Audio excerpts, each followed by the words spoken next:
Part 3.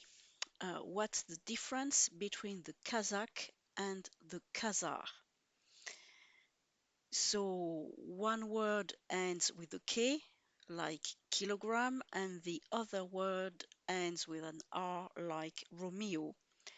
And it's my opinion. I've read a lot of books, I've watched a lot of documentaries, and it's been a long time I am interested in the Eurasian nomads, not only because I love horses, and when I was a child, I was interested in Mongolia.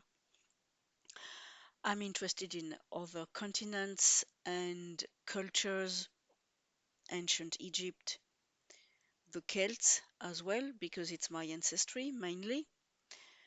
So I'm not limited to Eurasian nomads, but we've seen long before the Mongol Empire there was this first Turkic Khaganate, then became divided in the Western and the Eastern Khaganate, and of the göktürks, of the blue Turks, like the blue sky of Altai in Siberia. And when I see a postcard from that region, I know it's the Altai because of the color of the sky and, of course, the mountains and the fir trees, pine trees. So, Göktürk Empire on the western side, from the western part of the Göktürk Empire, from 603, we have people who emerge and are called in Russian history the Khazar. And if you know about the many caliphs of Baghdad, the caliphates of Baghdad from modern day Iraq, um, the Khazar are known because they made war. The caliphs of Baghdad went to war against the Khazar in the Caucasus, and I think it's the Prince Vyacheslav or Sviatoslav I who defeated the Khazar. So these people, the Khazar, are were a Turkic people speaking a now extinct language, Khazar, part of the Oghur family of Turkic languages, and they were European-looking, Turkic-speaking, and nowadays there is a lot about these this nation, this group of people on the internet, on YouTube, and it's being discussed because there is the idea that they are the real ancestors when they converted to Judaism, the real ancestors of the modern day Eastern European Jews. And Eastern European Jews make up the majority of Jews alive in the world today. So, the Khazar controlled a huge swath of steppe from Western Eurasia to the Crimea and parts of the Ukraine. They had a fortress, so they emerged from the Western Göktürk Empire, and they had a fortress, I think it's called Itil or Sanat, in modern day Azerbaijan.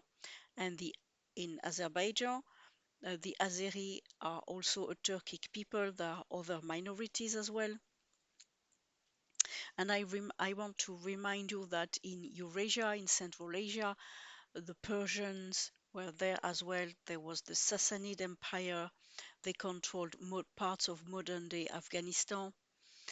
And Persian became the administrative language of the later empires in India. At some point in Indian history, Persian was the administrative language of, and also at some point of the Mongol Empire, but much later. So these Khazar people, with bows, arrows, and swords, and you don't imagine the ancestors of the Jews looking like this. They wore fur hats, like the ancient Hungarians, like the Mongols, like the Tatar. So they had an empire, and at some point, their leaders made a decision. So they were led by Khans, Khan, like the end of the name of Genghis Khan, by like Khan Bulan. And later the Khans were named Khan David, Khan Aaron, Jewish names from the Bible. And because their leadership, at least, and maybe more people, converted to Judaism, apparently it was a choice, a political choice, because they became squeezed between the Muslim Caliphate in the south, to the north and west, the Russians, the Russian Empire, and to the east, you had also many Turkic groups.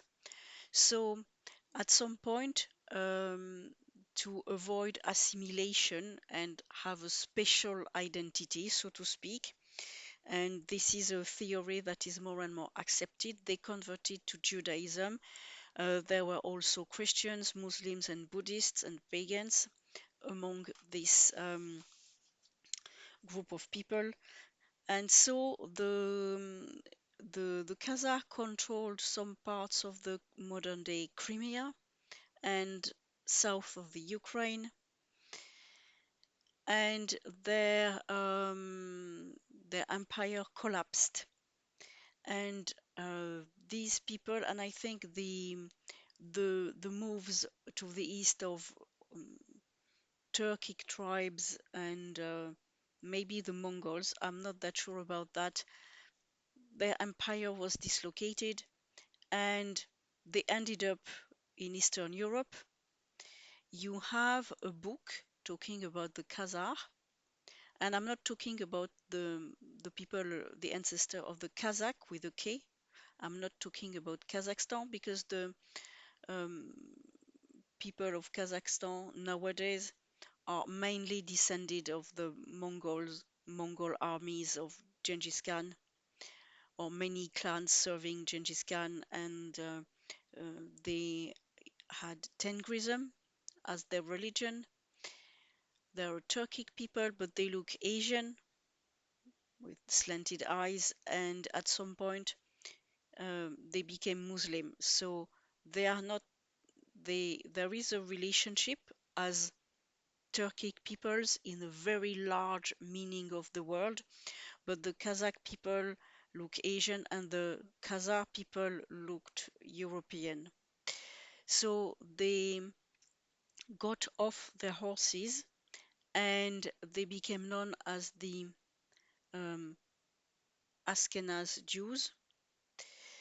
There is a book, I'm going to end the video. I don't want this video to be too long. There is a book by Abraham Poliak, a Jew of Lviv. He's dead now. He died in Jerusalem, and he wrote a book called Kazaria. And when I saw it in a bookshop, it's been translated into Polish in 2015. I saw the name Abraham Poliak, or Polak, Polak, Kazaria, and the a picture of a painting with red hair people meeting the king of Poland. They were welcomed by some kings in Poland. So they became the ancestors of Eastern European Jews. And for example, you have an associate judge at the Supreme Court of the United States. She's not involved in what I'm saying. I'm not blaming her. I've never met her, but her name is Elena Kagan. And Kagan, Kagan, is a Mongol word. It means Khan of Khan, leader of leaders. So in some Jewish families, you still find Khazar names or influenced by the Mongols, and Kagan is clearly an Asian name, not Semitic. So there are big differences between the people of Kazakhstan and the Khazar. The Khazar had a fortress in Azerbaijan at Itil, and they are the 13th tribe of about which Arthur Koestler talked in his book The 13th Tribe. Not definitely not a Semitic people, nothing to do with modern day Israel and the Middle East originally. I will put links, more information in the description. Don't forget to like and subscribe to my channel and add your comments. I will go on this Turkic Talks series. I hope you are as passionate about it as me, and I want to keep it as simple and short as possible. So, see you then for part 4. Bye.